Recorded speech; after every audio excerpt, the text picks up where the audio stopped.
I still remember the smell of that night, expensive perfume and betrayal. I wasn't supposed to be there. I only went to the restaurant because Mr. Rowan canceled our meeting, and I thought I'd surprise Vanessa after work. She loves surprises, or at least she used to. When I walked in, I saw her before she saw me. She was laughing, really laughing, the kind of laugh she'd stopped sharing with me months ago. Across from her sat Damien Blake, the same man I'd met last week in a meeting about the City Tower project. His suit screamed money. Her dress screamed ambition. I froze. For a second, I told myself it was business. But then I saw her hand on his. I walked toward them before my brain could stop me. "Vanessa?" I said. Her smile disappeared like someone flipped a switch. "Ethan, what are you—" "I could ask you the same thing," I cut her off. "Dinner with Damien Blake? Is this what working late means now?" Damien leaned back, smirking. "Maybe you should lower your voice, Mr. Cole. This is a public place." "I'm talking to her," I said, eyes locked on Vanessa. "You told me you were at the firm finishing blueprints." Her face stiffened. "Ethan, it's not what you think." "Then tell me what it is," I said. My voice cracked, and I hated it. Because from where I'm standing, it looks like my girlfriend's on a date with my client. Damien chuckled quietly. "I think that word, client, doesn't fit anymore." "Damien, stop," Vanessa hissed. I turned to her again. "You could stop him yourself if you wanted to." "But you won't, will you?" She sighed and looked down. "Ethan, you know I've always wanted more." "More than what?" I asked. "More than us? More than the 5 years we spent building everything together? More than just surviving," she said. "I'm tired, Ethan.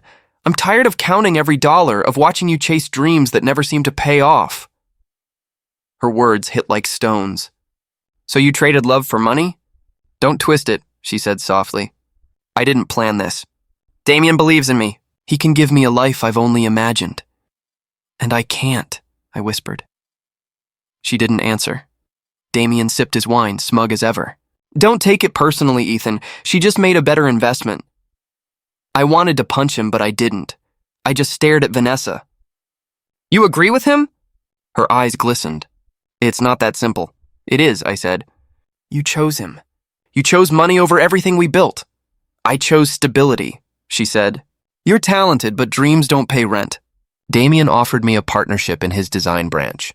I couldn't say no. I laughed bitterly. "A partnership? Or something else?" She flinched. "That's unfair." "Unfair?" I said. "Unfair is watching you smile like that with someone else. Unfair is hearing you talk about our future while planning your exit." Damien checked his watch. "This conversation's getting dull."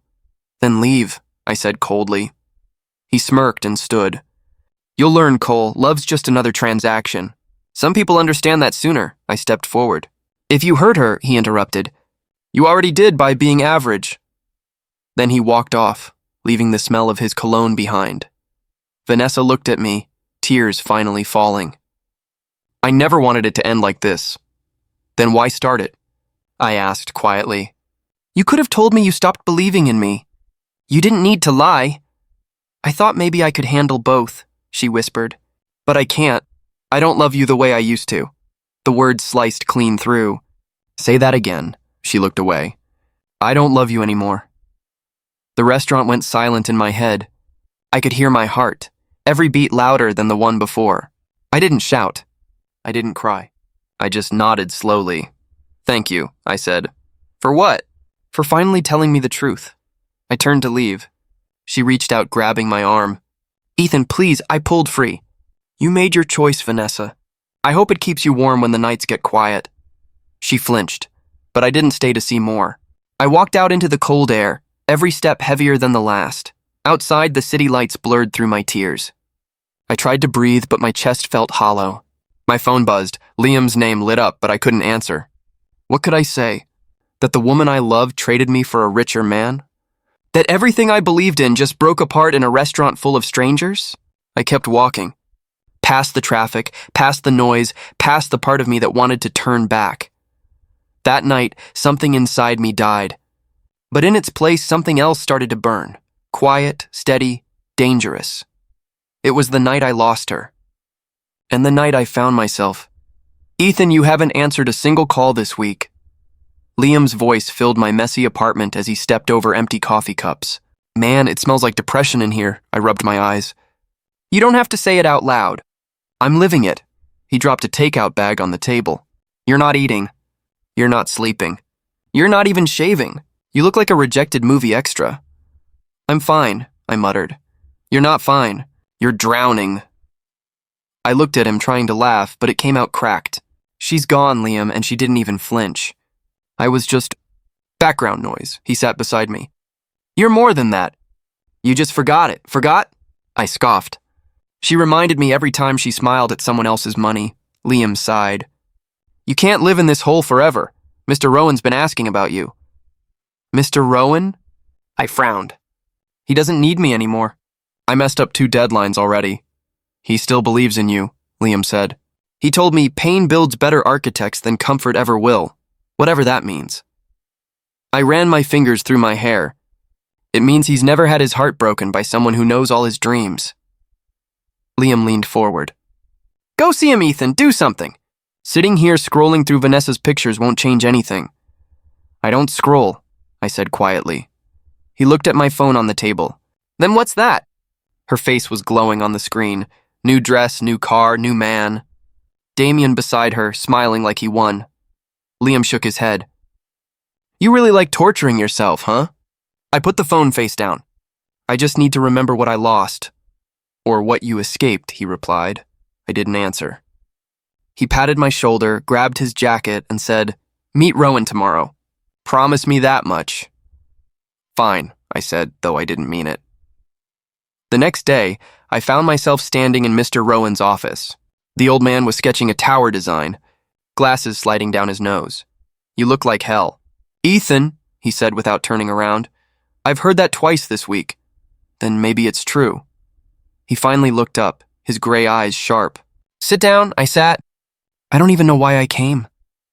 Because you're lost, he said simply. And because I can't afford to lose another student to Heartbreak. I'm not your student anymore. Then stop acting like one. You think you're the first man to be betrayed? I looked away. It's not that simple. It is, he said. She left. You're still here. That means you win. Feels like losing, I muttered. He stood, walked to the window, and pointed at the skyline. Those buildings?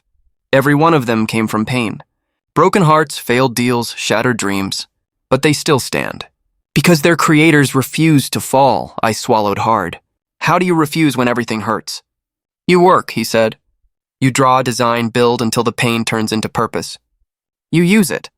That's what men like us do. His words lingered. Use the pain, I repeated. He nodded. Good. Now get out of my office and do something worth regretting less. That night, I sat at my desk again. My drafting tools were buried under dust and failed sketches. I cleared the table, opened a new sheet, and drew a single line. Straight. Clean. It felt like breathing again. Hours passed. I didn't notice the time. Lines turned into shapes, shapes into buildings. For the first time in weeks, the noise in my head went quiet. When my phone buzzed, I ignored it. But the second buzz caught my attention. Liam again, Liam. Still alive? Me, barely working. Liam. Finally. Don't make me send rescue pizza. Me. Save the cheese. I've got blueprints, he replied with a thumbs up emoji. I leaned back, staring at the unfinished design. It wasn't perfect, but neither was I. And maybe that was okay. Then I made the mistake of checking my notifications. Vanessa's new post appeared first. Grateful for where I am. Some people only dream of this life. My chest tightened. I clicked her profile, photo after photo of luxury, smiles, glittering events. But her eyes, even through the screen, they looked hollow. Enjoy your paradise, I whispered to the screen. You'll see what it costs. I set the phone down again. Mr. Rowan's words echoed in my mind. Use the pain, so I did. Every night after work, I stayed late at the firm. I worked until my hands ached and my eyes burned. People started noticing. Clients liked my designs. Rowan gave me small projects, then bigger ones. Liam brought me coffee and called me zombie architect. And slowly, the fog began to lift. Still, there were nights I'd wake up from dreams where Vanessa was beside me, whispering apologies that never came true. I'd roll over and stare at the ceiling until the ache passed. But even that pain started to fade into something else. Something sharper, cleaner, determination. Because one day I swore she'd look at me again, and this time I wouldn't be the man begging her to stay. I'd be the one she could never reach. 3 years, I whispered, staring at the sign above the door. Cold designs. Liam grinned beside me. From ramen dinners to glass offices. I told you, man. You're a slow miracle. Slow's fine, I said, smiling faintly. As long as it's real. He tossed me a file. New client, big one. Luxury complex downtown. I flipped through the pages. Montrose Holdings? Didn't they used to work with Blake Industries? Used to, Liam said. Blake's empire's been cracking. Lawsuits, fraud rumors, and the works. Guess karma pays better than cash. I didn't reply. I just stared at the name Blake printed in bold. That name still burned, but now it felt distant, like an old wound that only aches when it rains. Later that week, I sat across from Mr. Rowan, now retired but still sharp. You've built something good.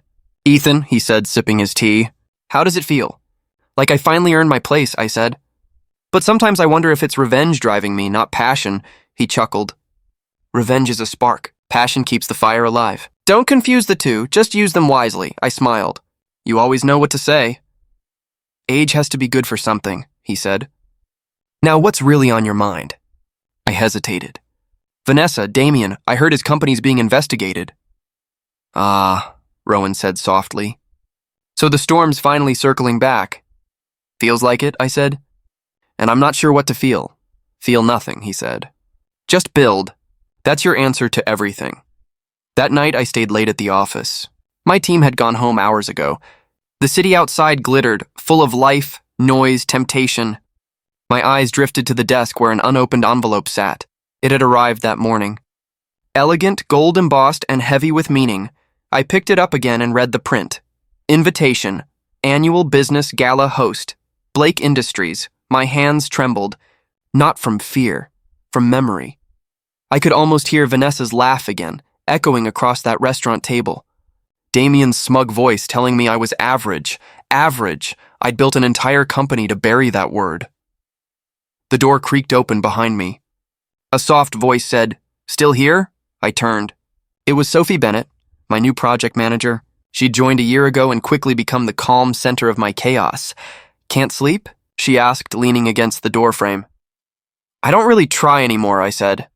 She smiled. Workaholic confession number 1. I raised the envelope. Ever get invited somewhere you swore you'd never go? All the time, she said. Usually family dinners. This one's worse, I said. Gala hosted by Blake Industries. Her eyebrows lifted. The Blake? The guy who... Yeah, I said. That one. She crossed the room and sat on the edge of my desk. So, you going? I don't know, feels petty. Why? She asked. You earned your place. Showing up isn't revenge. It's proof. Proof of what? That you survived, she said simply. I looked at her. Really looked. You think that matters? I think it matters to you, she said. You've carried that night like a stone in your pocket. Maybe it's time to set it down, I chuckled quietly. You talk like Rowan, she smiled. Then maybe he's right twice. I stared at the invitation again. It's been 3 years, Sophie. 3 years since she left. You'd think I'd be over it. Healing isn't a race, she said, but moving forward is a choice. Her words hit deeper than I expected. All right, I said finally. I'll go. Good, she said, standing. And maybe wear something that doesn't scream revenge tuxedo, I laughed. I'll try to tone down the vengeance. Do that, she said with a grin, then turned to leave. Before she reached the door, I called out, Sophie. Yeah? Thanks, I said. For being here. She smiled over her shoulder. Someone has to keep you from turning into a haunted architect. The next day, Liam nearly dropped his coffee when I told him. You're seriously going? He asked. Yeah, I said. I need to face it. He whistled. This is either your greatest power move or the biggest emotional disaster of your career. I'll take my chances, I said. You want backup? No, I said. If I'm going to walk into that room, I'll walk in as the man they underestimated. Liam nodded slowly.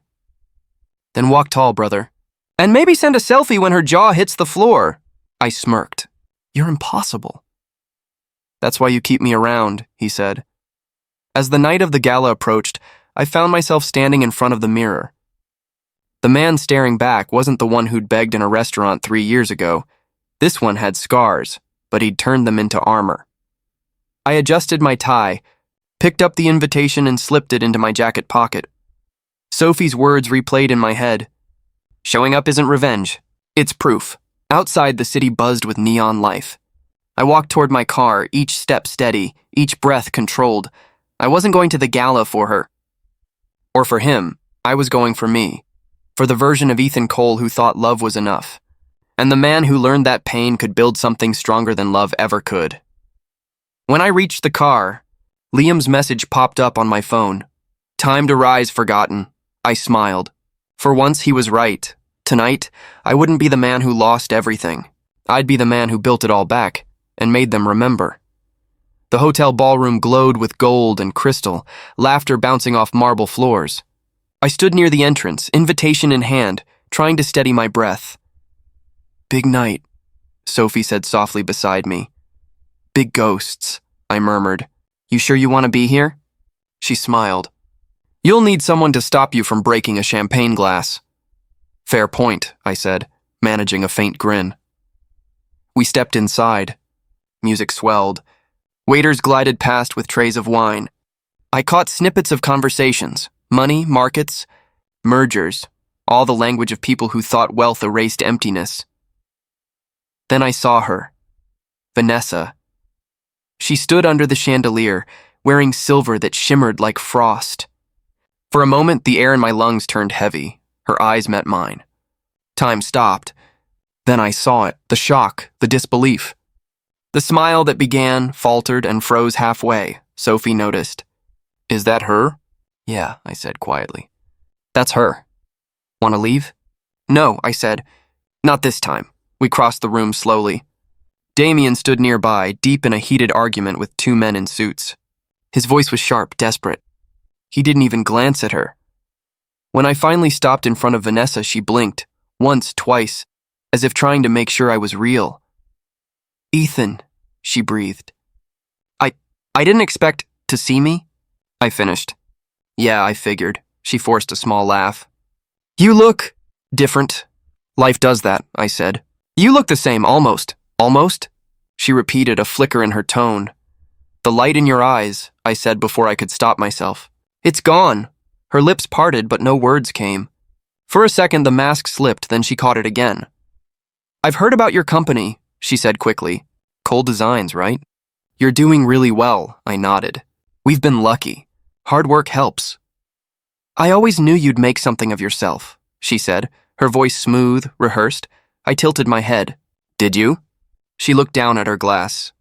Maybe I should have believed in you sooner. Maybe, I said. A long pause. The music filled the silence we couldn't break. Then she smiled, that old practiced smile I used to fall for. Do you ever think about us? I studied her. Sometimes. Mostly when I want to remember how far I've come. Her expression flickered. That's harsh. Honest, I said. Sophie appeared beside me again, handing me a drink. Here, figured you'd need this. Perfect timing, I said, taking it. Vanessa's eyes moved to Sophie. And you are? Sophie Bennett, she said politely. Project manager at Cole Designs. Just a colleague? Vanessa asked, her tone light but sharp. Sophie smiled. Depends who you ask. I couldn't help but laugh quietly. Sophie's the reason half the firm still functions. Vanessa's gaze flicked between us. You seem happy? I am, I said simply. She nodded slowly. That's good. I'm happy for you. Her voice trembled slightly, betraying the lie. Damien's voice suddenly rose behind us. Do you have any idea what this means for our shares? He slammed a glass onto the table, investors backing away. The room turned. Whispers spread like wind. Vanessa froze. I saw the panic in her face, like the cracks in her perfect picture. Excuse me, she muttered, but she didn't move. Instead, she looked at me again. You must think we're a mess. I don't think about you enough to judge, I said gently. Her shoulders fell. You really don't care anymore, do you? I met her eyes. I cared enough once to lose everything. That was enough, she swallowed hard. I didn't mean for things to end like that. They ended the way they had to, I said. You chose him. I chose myself. Her eyes glistened. You make it sound so simple. It wasn't, I said quietly. But it is now. Sophie touched my arm lightly. Want to get some air? In a minute, I said, still looking at Vanessa. She tried to smile again, but it faltered completely this time. I thought success would make me happy, she whispered. I thought, if I had everything, I'd feel whole. And do you? I asked. Her silence answered for her. Damien stormed out past us, muttering curses. She didn't follow. She just stood there, staring into her glass like it might hold a way back in time. I should go, I said finally. Ethan, she called softly. Do you ever miss me? I hesitated. I miss who I was with you. Not you, her lips trembled. That's cruel. It's true, I said. She blinked fast, then looked away. You've changed. I had to, I said. Pain's a good teacher. Sophie and I walked toward the terrace. Cool air washed over me as we stepped outside. The night sky stretched endless above the city lights. Sophie leaned on the railing beside me. You okay? Better than I thought I'd be, I said. She looked lost, Sophie said. Yeah, I murmured. Once I would have wanted to save her. Now I just hope she finds herself. Sophie smiled faintly. That's real growth, Ethan. Maybe, I said. Or maybe I just ran out of pieces to give. She laughed softly. You still have plenty left. You just give them to people who deserve them now. I turned toward her. Her eyes were calm, steady, everything Vanessa's weren't. You really think that? I asked. I know it, she said. The wind brushed between us, gentle, almost cleansing. Inside, the music started again. The noise of the party resumed like nothing had happened. But for me, everything had shifted. I looked back once through the glass doors. Vanessa stood alone, her face blank, her world quietly falling apart. Then I turned away. For the first time in years, I felt light, not because I'd won, but because I no longer needed to. Ready to go? Sophie asked. Yeah, I said. Let's go home. When the news broke, I didn't believe it at first. Headlines screamed, Blake Industries under investigation. Fraud, corruption, whispers of embezzlement. Liam called the same morning. You seeing this, man? Damien's empire's crumbling. I saw, I said flatly. Guess Karma finally set her alarm, he chuckled. You sound way too calm for someone watching his ex's castle burn. Maybe I ran out of matches years ago.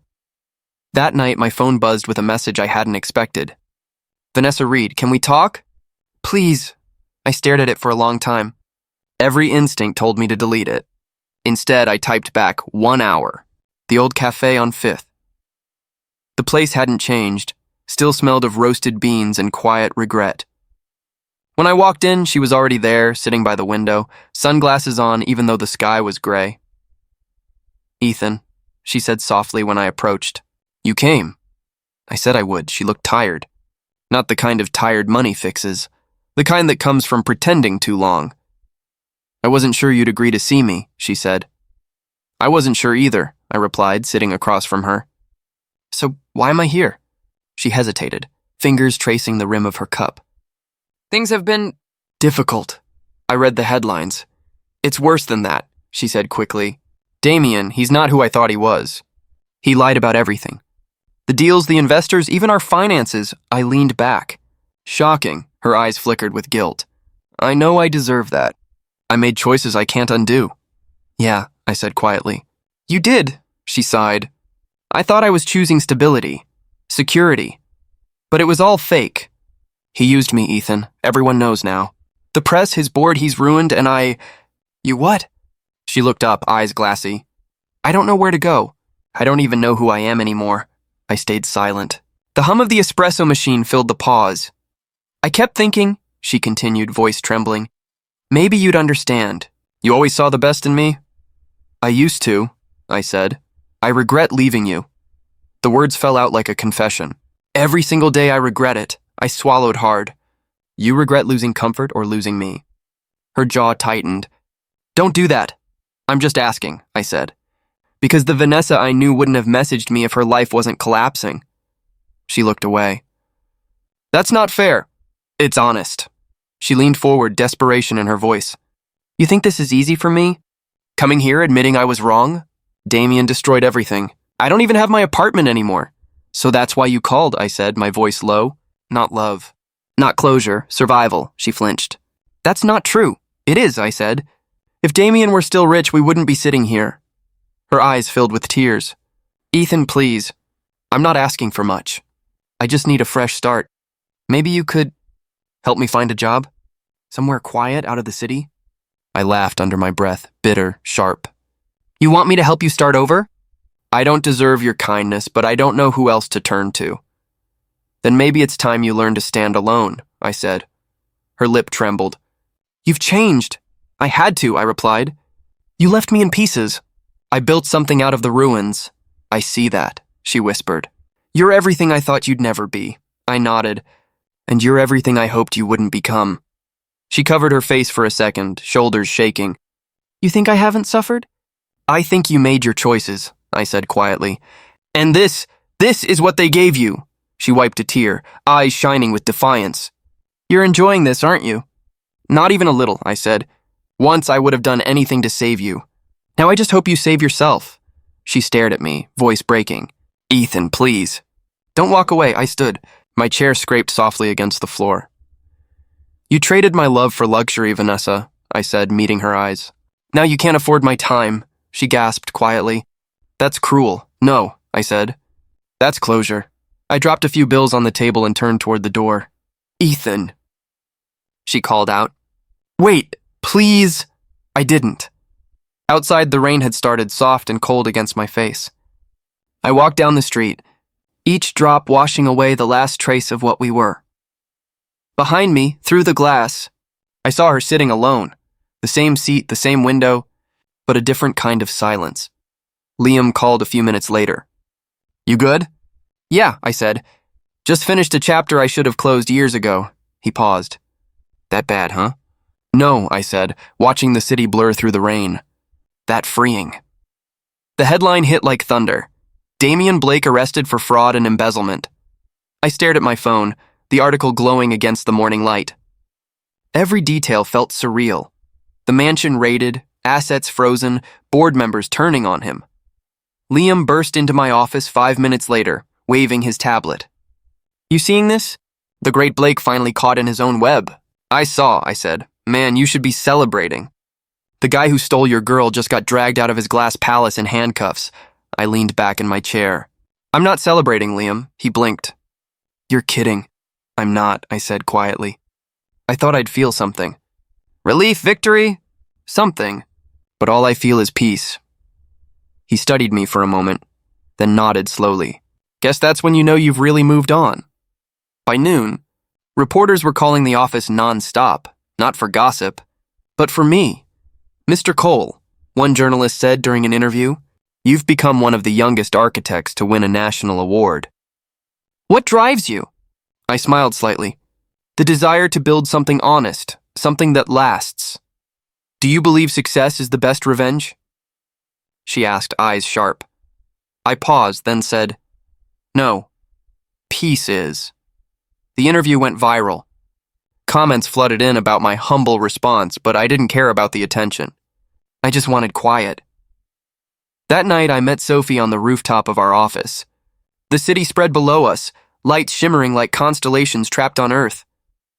You're famous now, she said, smiling softly. Everyone's talking about you, I shrugged. I just told the truth, she stepped closer. You've been waiting years for this moment, haven't you? I thought I was, I said. But when it came, it didn't feel like victory, just silence. That's what healing sounds like, she said. I laughed quietly. You always make pain sound poetic, she grinned. Someone has to balance your cynicism. I looked out at the skyline. You know what's strange? I used to dream about this, Damien exposed, Vanessa humiliated. But when I read the news this morning, I didn't smile. I didn't even care. That's growth, she said. It means you stopped living through their shadow. I turned to her. Maybe, but part of me wonders if I ever truly forgave them. Forgiveness isn't saying it was okay, she said softly. It's saying you're done carrying it. I nodded slowly. I think I'm done. We sat on the ledge, legs dangling over the edge, the night air cool against my face. Sophie broke the silence first. Do you know where Vanessa is now? I hesitated. Homeless rumor, maybe temporary housing. She lost everything, the apartment, her friends, the connections, she sighed. That's sad. It is, I admitted, but it's her path to walk. Just like I had mine. Would you talk to her again? She asked. I shook my head. No, there's nothing left to say. I already said goodbye once. Sophie looked at me for a long moment, her voice low. You're not angry anymore. I'm tired of being angry, I said. It used to fuel me. Now it just feels heavy, she nodded. Then let it go. I'm trying. Don't try, she said. Just do it. Her words lingered, soft but firm, like truth wrapped in warmth.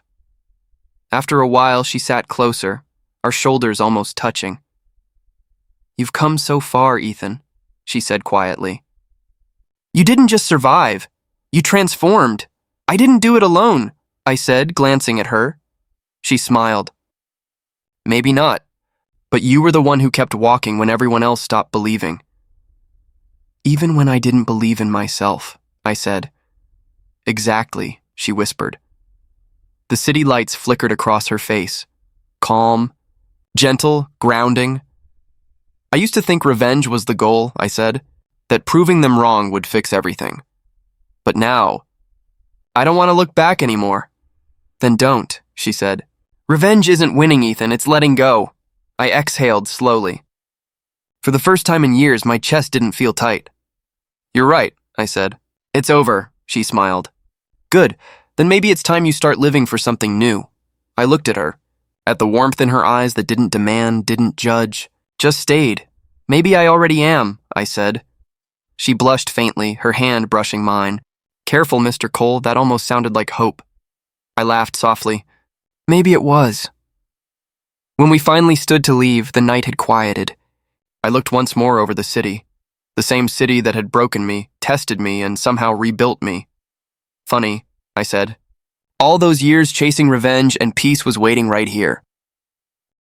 Sophie squeezed my hand. That's how peace works. It waits for you to stop running, I smiled.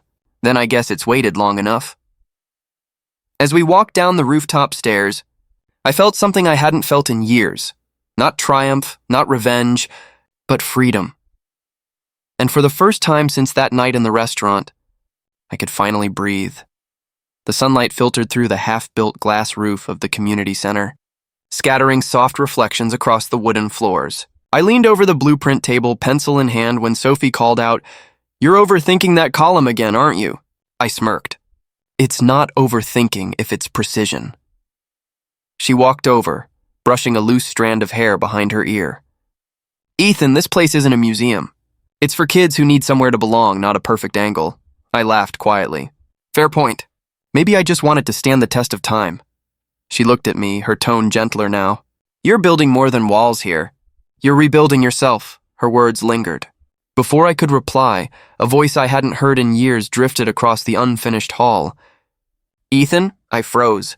The sound cut through me like a memory I'd buried too deep. Sophie turned, her brow furrowed. Who's Vanessa? I said quietly, turning to face the doorway. She stood there, hesitant, her once glamorous posture replaced by something fragile.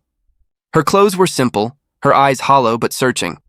You look different, she murmured. So do you, I replied, setting the pencil down. What are you doing here?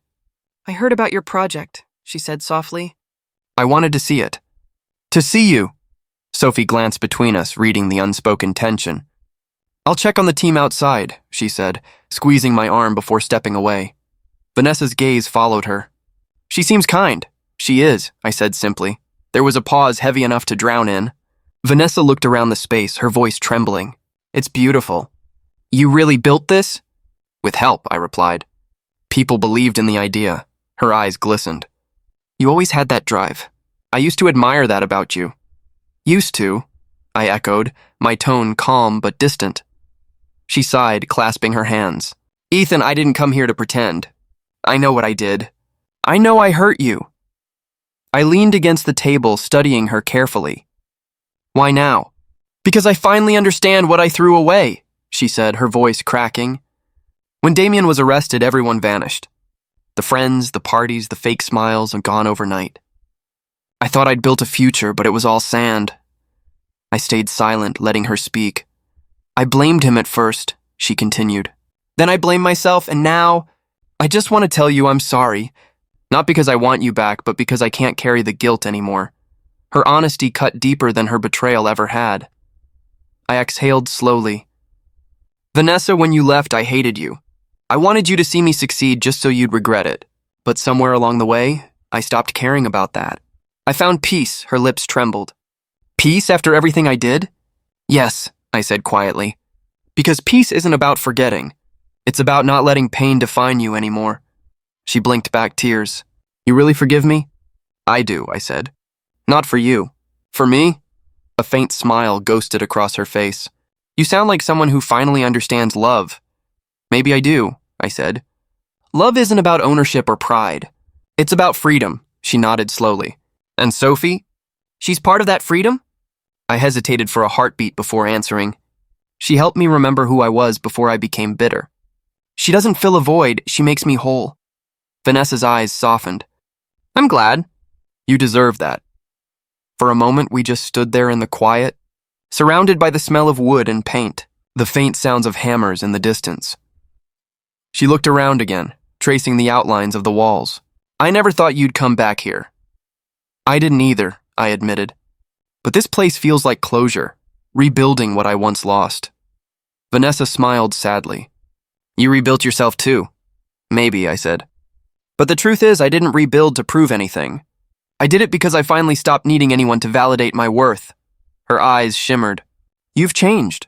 I had to, I replied. Pain has a way of forcing growth. She laughed softly, though it sounded more like a sigh. I wish I'd grown that way too. Maybe you still can, I said. It's never too late to start over. Vanessa took a step closer, her voice barely above a whisper. Thank you for not hating me. I looked at her, not as the woman who broke me, but as someone broken herself. Hate would mean I still cared in the wrong way. I don't. Tears slid down her cheeks and she nodded, backing toward the door. Goodbye, Ethan. Goodbye, Vanessa. When she left, the air felt lighter, not because she was gone, but because I no longer carried her shadow. Sophie returned, wiping her hands with a cloth. Everything okay? Yeah, I said, smiling faintly. Just a conversation long overdue. She studied me, her eyes gentle. You look different, lighter. I feel it, I said. I finally let go, she smiled, resting her hand over mine. Forgiveness suits you. It feels strange, I admitted. Like breathing clean air after years underwater. Sophie chuckled softly. That's what healing sounds like. I looked out the window at the setting sun bleeding gold across the horizon. You know, for years I thought closure came from someone else saying sorry. But I think it comes from deciding to stop waiting. That's love, she said simply. Not the kind that chains you, but the kind that frees you. I nodded, squeezing her hand. Then I guess I've finally found it. We stood in silence as the last rays of sunlight slipped through the half-finished glass. For the first time in a long while, I didn't see what I'd lost, only what I'd built. And in that moment, I knew love didn't need an apology. It just needed truth. The morning sun stretched across the skyline, painting the glass towers in shades of gold. I stood on the balcony of our new headquarters, the logo Cole and Bennett designs glimmering on the building across the street. Below, the city moved with the rhythm of ambition, honking cars, footsteps, laughter. A sound I once associated with chaos now felt like music. Sophie joined me, holding 2 cups of coffee. You're quiet, she said, handing me one. That usually means your mind's building something invisible. I smiled faintly, just thinking about how far things have come. She leaned on the railing beside me. Grand opening day. Your dream realized. What's running through that architect brain now? I took a sip, the warmth grounding me. That dreams don't die. They just wait for us to grow enough to reach them. Sophie chuckled softly. That's poetic. Must be the coffee, I said. Or maybe it's peace, she tilted her head. You've earned that peace, Ethan. Before I could reply, my phone buzzed. A message from Liam. You'll want to hear this one about Vanessa. Sophie noticed the shift in my expression. Everything okay? Yeah, I murmured. Just Liam. He's got updates, apparently. Take it, she said. I'll check on the team. When she left, I stepped back inside, answering the call. Liam? His voice came through cheerful but cautious. Ethan, didn't want to bug you today, but thought you should know. Vanessa's doing okay. Okay? I repeated, uncertain how to feel. Yeah, she's got a small job at a design supply store downtown. Nothing glamorous but stable. Keeps to herself. Doesn't talk much about the past. I exhaled slowly. Good, she's finding her footing. She is, he said. She even mentioned you once.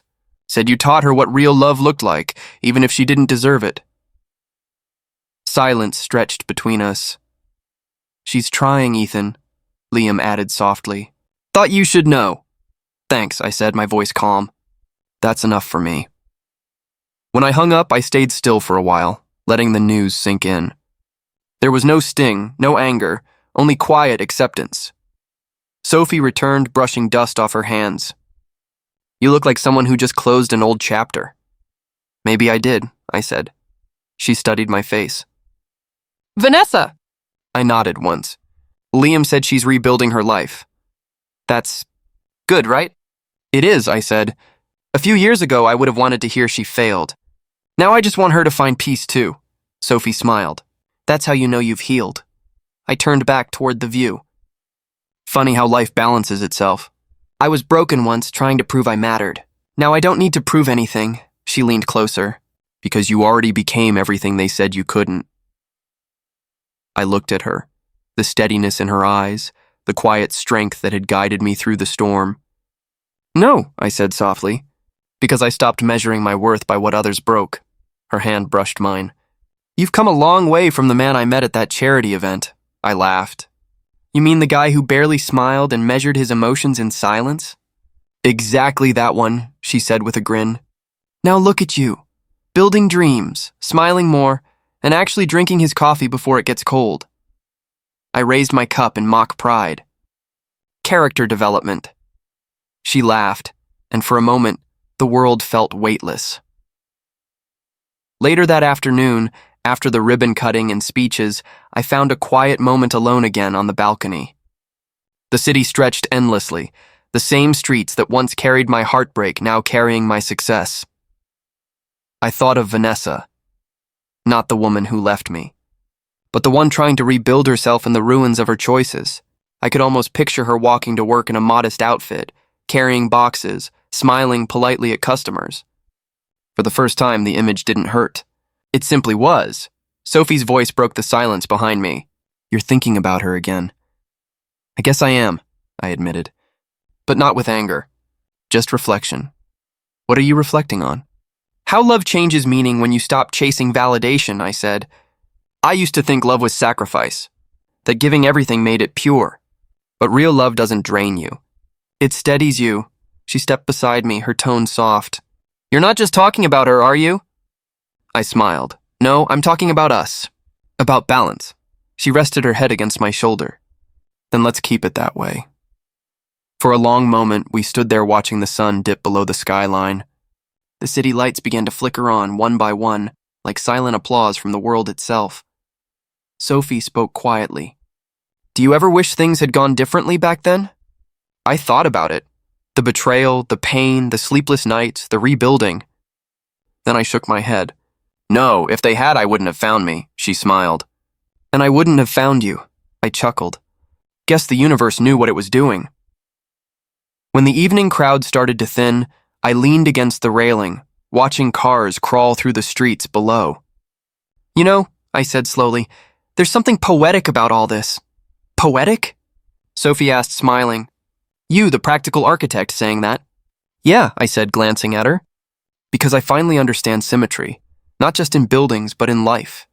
She traded my love for luxury. And now she can't afford my time. Sophie's eyes softened. That's closure, Ethan. It's peace, I corrected gently. The kind that doesn't come from revenge, but from release. She slipped her hand into mine. Then don't hold on to the past anymore. I'm not, I said, looking out into the night. It's just a story I once lived. Now it's a lesson I've learned. The city lights shimmered like constellations reborn, and for the first time in years, I felt completely aligned with the world. No bitterness, No longing, just calm. Sophie turned toward me, her voice quiet but sure. What now? Now? I smiled. We build. Not just buildings, lives, futures, memories. Things that last. She nodded, her hand tightening around mine. Then let's make sure they're built to stand the test of time. I looked up at the skyline. The same city that once mocked me now seemed to bow in recognition. Time, I repeated softly. The one thing no one can buy, Sophie grinned. Except you. You finally bought your peace. I laughed. Maybe peace isn't bought. Maybe it's earned. As the night settled in, I felt the final weight lift from my chest. Vanessa had chased the illusion of perfection, and I had chased the ghost of what could have been. But now, all I wanted was this. The simplicity of being whole. The quiet truth of knowing I didn't lose anything that was meant to stay. When I looked at Sophie, I saw the kind of love that doesn't demand, doesn't wound, just exists. And for the first time, I didn't need to prove I'd won, because winning meant being free. I turned back to the city one last time, my voice barely above a whisper, more to myself than anyone else. She traded my love for luxury, and now she can't afford my time. The wind carried the words away, and I smiled, because some stories don't need revenge. They just need an ending.